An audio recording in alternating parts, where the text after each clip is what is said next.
Welcome back to this Hellraiser build series. The mould's now inside, the prep work's been done on the mould. We've applied a mould release wax such as this. Now we've used a high temperature mould release wax due to the conditions that we're currently in. We're heading into winter now, so this flashes off and cures a lot quicker than your standard mould release wax, which just allows you to get through the process a bit quicker. Now we apply 6 coats of mould release wax on a new mould or a new plug, so you definitely know you've got the coverage and you're definitely going to get the release that you need when you need to detach this hull from the mould. Now, in building this, everything's built from the outside in, so we're currently stood in the mould which looks like the outside of the hull, or what you would more commonly refer to as almost or notice as a chocolate mould. So when you're watching those Lindt adverts on TV and they're pouring the chocolate in and then they pull it out and you've got your pristine shiny Easter bunny, it's pretty much the same principle in that aspect. So we apply the gel coat first and then build our way into the boat. So the first coat that goes down will be the exterior of the boat.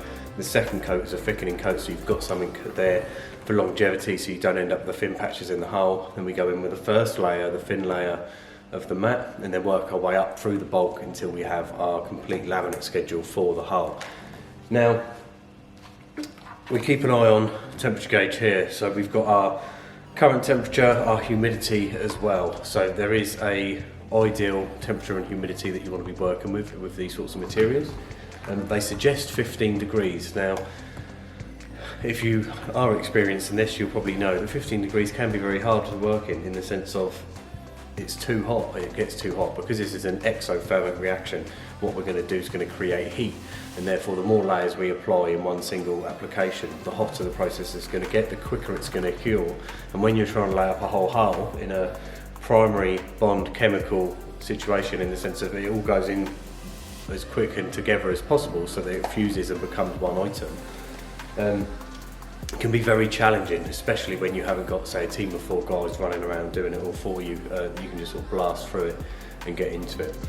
So this is all done now. We've bugged up all the little drain holes and that are in the bottom of the mould to make sure the water doesn't stay in it if they are ever stored outside. So now we're going to get the gel coat ready. We're going to work out how much we're going to need, get all the buckets ready so there's no time in between, so you can just continuously roll through. And this will be a one process where we need to start at one end, work our way all the way around the boat in one hit, and then allow that to cure over the next few hours.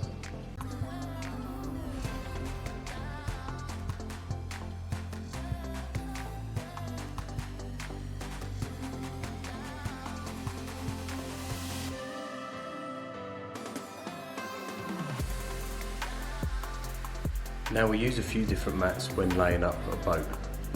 On the first layer with the isophthalic resin, we're going to go in with this one, which is a 300 gram. 300 gram mat, you can relatively see through it, it's a bit translucent, it's very thin, and because it's thin it conforms very well. So it's great for getting all those nooks and crannies on the first layer, so that you end up with no air bubbles behind the gel, between the gel and the first layer of laminate. Some builders will use a 450 or 2 450s to go in for the first layer. It really depends on the shape of the boat. A traditional clinker style hull, I'll probably say 300. When it's more flat and rigid surfaces with minimal corners, then you can go in with a 450 or 2. The mat quality as well plays a big part in this. So these days we end up with a lot of mat from China, Turkey, places like this. Sometimes it can be really synthetic. Luckily, we've got a good quality one here, but when it feels very plasticky and very waxy, it tends to have a lot of issues going into the hull, as in once it goes into that radius or that chine or anything like that, it will stick in, but they tend to lift back out. So you have to keep going back to it 3-4 times to keep working it into those gaps to make sure it's nice and saturated, but the mat itself is stretched apart from each other and it's gone in those corners quite nicely. So we'll start off with that. Once that's in, we're going to start going into some more bulky stuff. So then we're going to head in with 600 gram. So if this is 300, then it'll just be double the thickness on that as well. So we've got an array of mat. We use chop strand mat, which is like the one you see behind us here. We use a woven rovings mat, which is, we've got some under there as well. We've got a core mat, which is like a spongy material that soaks up the resin. And then we've got a combination mat. So the combination mat we use is a 900 grams. So that's a 300 gram chop strand matting sewn into the 600 gram woven roving matting as well. Okay, so the woven roving and the combi mat are much stronger than the chop strand. This is made up of lots of tiny little singular fibres, whereas the woven rovings and the combi mat is long strands running through the whole boat. So you end up with a lot more rigidity, and that locking in gives you the additional strength that if you were ever to drive into a pier or another boat, then you're less likely to puncture the hull skin, and overall obviously saving the hull repair and everything else with it. Whereas a boat purely made from chop strand matting, if that is to happen, the thickness comes into a lot of it as well, but if that was ever to happen, then you're less likely to punch your hull with some stronger mat in it than just chop strand. Normal leisure boats will have a relatively thin layup schedule, so when you can go up to a boat and you can push the sides and it flexes, or you can see the light changing as you're putting pressure on the side of the boat. It's not that they're wrong, they follow all the guidelines set out. You know, we tend to follow MCA, so our hull laminates and thicknesses and everything we do tend to be a lot thicker and a lot more heavy duty than what you'd normally expect. And when you're dealing with these sorts of boats going as far offshore as you are, with the sort of horsepower that we're attaching to the back of it, then you'd expect it to have that robust aspect of it to make sure it's all okay. So this particular client, he has now got a Mercury 300 Verado V8 on an extra long shaft that will be installing on a gill bracket. So we definitely need to make sure that everything is thick enough, strong enough to deal with that amount of horsepower and deal with what he's going to be putting it through out at sea. So to give you an idea, here is some woven roving, and here is some chop strand mat. Okay, so there's the chop strand mat, here's the woven rovings. So for strength capabilities, I can tear that relatively easy, it's broken. With this, yeah, you can pull it really hard. See, because it's dry as such, it will conform a little bit to the shape you need, but there is no way you're ever in a million years going to be able to pull that apart with just using brute strength. And same if you're going to puncture it, you know, it's very unlikely because you've got so much stiffening and strength pulling into these points that it's a much stiffer layup. And then we put that in the hull just for rigidity. You think how fast you're going, you're smashing those waves. You know, some people put them up the beach or even hitting your trailer. The boat goes through a lot, so we've got to do what we can to make sure that it's going to last as long as possible.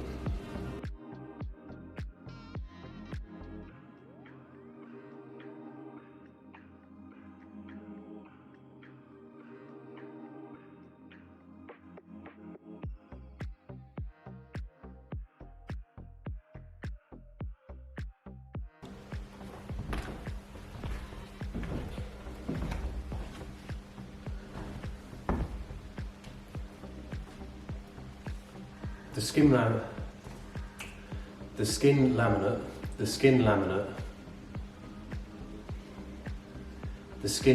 is now cured overnight.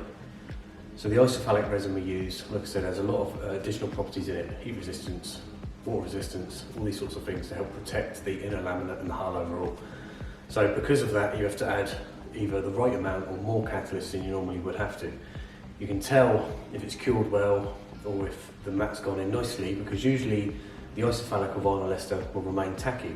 So if you can touch the hull and walk on the bottom, your shoes aren't sticking, your hands aren't sticking to the sides of the boat, then you know that it's cured very well and it's gone off hard. It still remains, you know, a tiny bit in comparison to the polyester resin, but overall you want it to go nice and hard. You need it to be hard because this is the primary barrier, of what you're going to be dealing with when you're in the sea. So we're going to go around now and check all these chines, all these tight little edges and corners around the chines and the bottom of the hull and the keel, for any bubbles that remain in there. So because we're dealing with a nice tight corner, is sometimes the mat doesn't want to quite go in there and it'll always try and lift back out. So sometimes you can get some microscopic bubbles that sit in these little corners. Now down the line with heat or impact and things like that, they can crack and show. So it's easier to do it now and check everywhere you can rather than having to deal with these sorts of things later on. Okay, so just make sure you go around, check all the little corners, check anything that's tight or right angle or negative angle. Just go along, get a Dremel. We've got a Dremel here.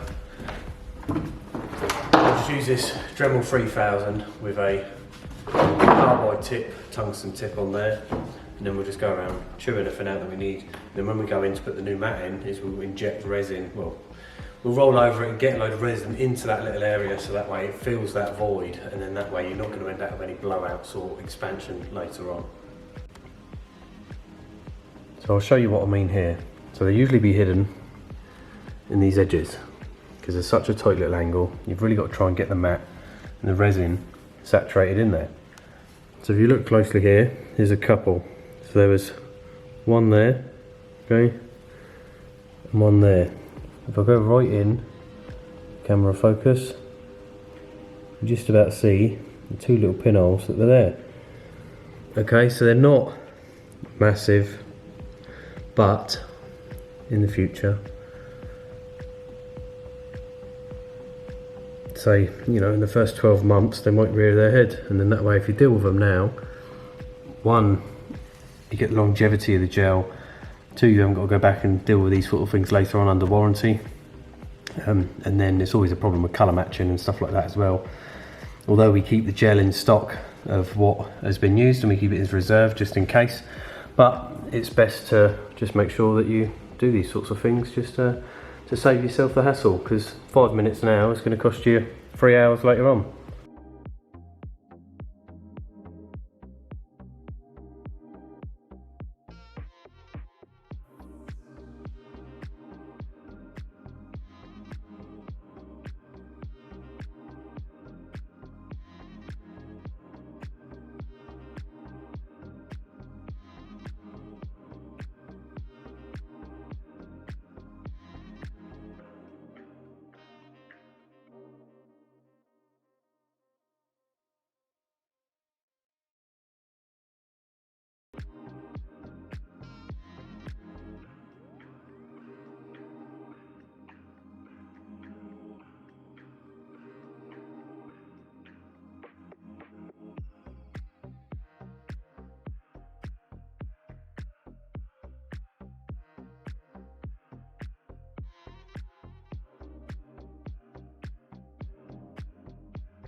So you see, before we went in with the first coat with the isophthalic resin with a 300 gram mat.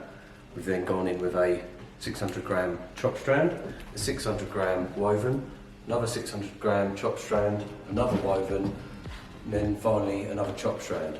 Okay, so we've put another 5 layers in on top of that, which gives us 6 layers total, to equate to 11 ounces in hull thickness, which is what the Scandinavian numeral is that the MCA provide for commercial layup on a vessel of this size. Now, laying up a fiberglass component is very much like building a house. You build it brick by brick and you stagger the joins to give it your strength. So next to me here, you can see these lines. We've got one here, and one over here. These are the overlaps of the sheets that we put in. So staggering the joins not only gives us more strength, but also avoids having a large hog or a bump in the fiberglass as well. Because if you overlap all the joins, eventually you'll end up with a big ridge in it. So not only does this give the strength, but the consistency of the finish on the hull as well. Next, I'm going to be moving on to the transom. As you can probably see, this is very light colour and this is very dark, because this has had the full layup on it now, and this has only had the initial skim coat. So the white sort of hue you're seeing underneath is the gel coat, which is the outside of the hull, and then we've got to tie this in. So the reason why we end it on these corners and this back end is for a couple of reasons. One, it gives us the strength to tie the transom into the boat.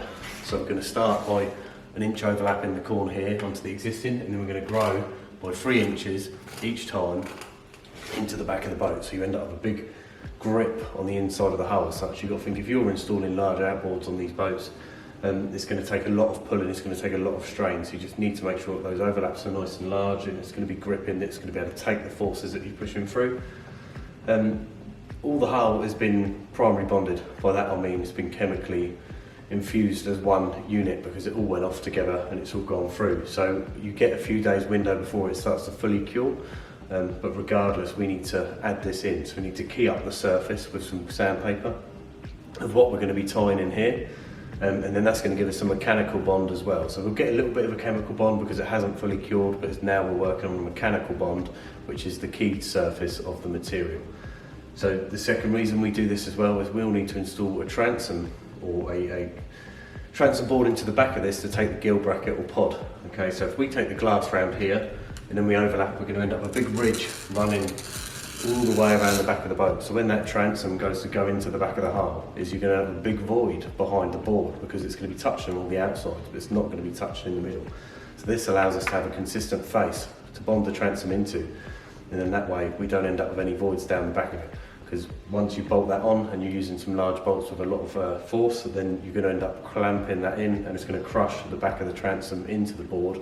Although it will be tight, but at the end of the day you could end up with fractures on the outside of the hull. It's not very structurally sound in that point of view.